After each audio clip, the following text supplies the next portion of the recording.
Session 259, Chapter 2, verses 240, 241, and 242.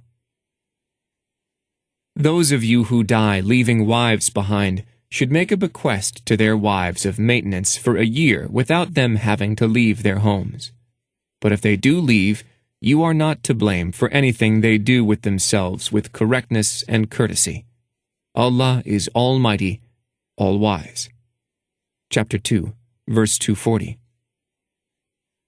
Let's recall an earlier verse from the same chapter.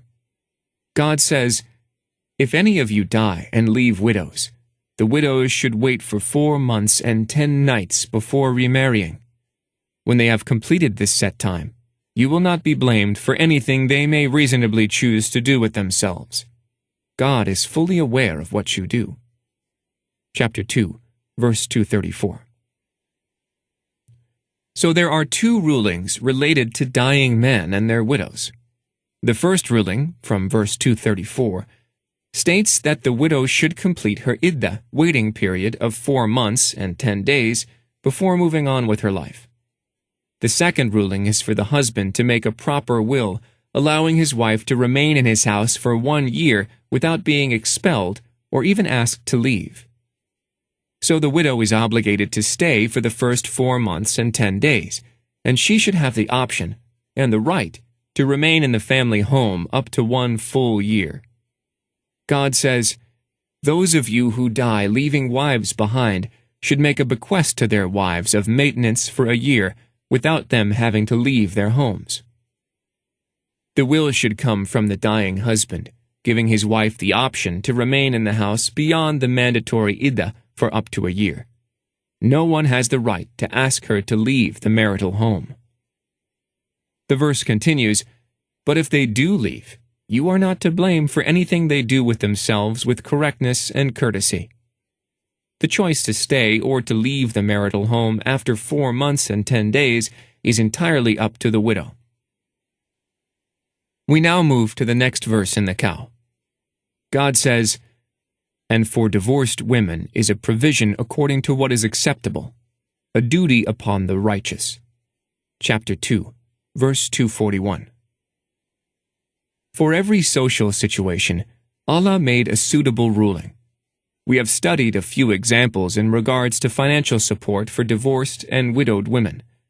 God says, "You will not be blamed if you divorce women when you have not yet consummated the marriage or fixed a bride gift for them, but make fair provision for them, the rich according to his means, and the poor according to his. A provision according to customary and honorable practices. This is a duty for those who do good." Chapter 2, verse 236. And in the 237th verse, "And if you divorce your wives before consummating the marriage, but after fixing a bride gift for them, then give them half of what you had previously fixed." So every Muslim man must take care of his family according to his means and ability. God says, "In this way, God makes his revelations clear to you, so that you may grow in understanding." Chapter 2, verse 242. Allah always invites you to use your intellect, because when the clear mind ponders issues such as divorce and marital support, it will reach the same sound rulings God provided for us. The mind will logically conform to God's wisdom in the legislation He prescribed. Perhaps the best examples of the wisdom of God's legislation can be seen in those who do not follow them. How, you may ask? We answer that, more often than not, people who abandon God's teachings end up in courts bearing great financial and social costs.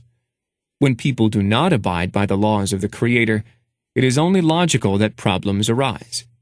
Otherwise, people would say, "Look, such and such is doing as he likes, and he has no problems."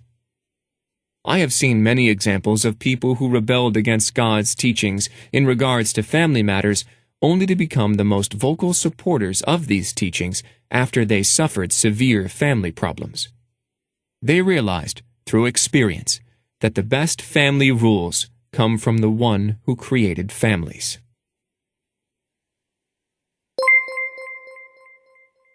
The prophet, peace be upon him, said, "Convey my teachings to the people, even if it is only a single verse." Please take a moment to subscribe and to share with your family and friends.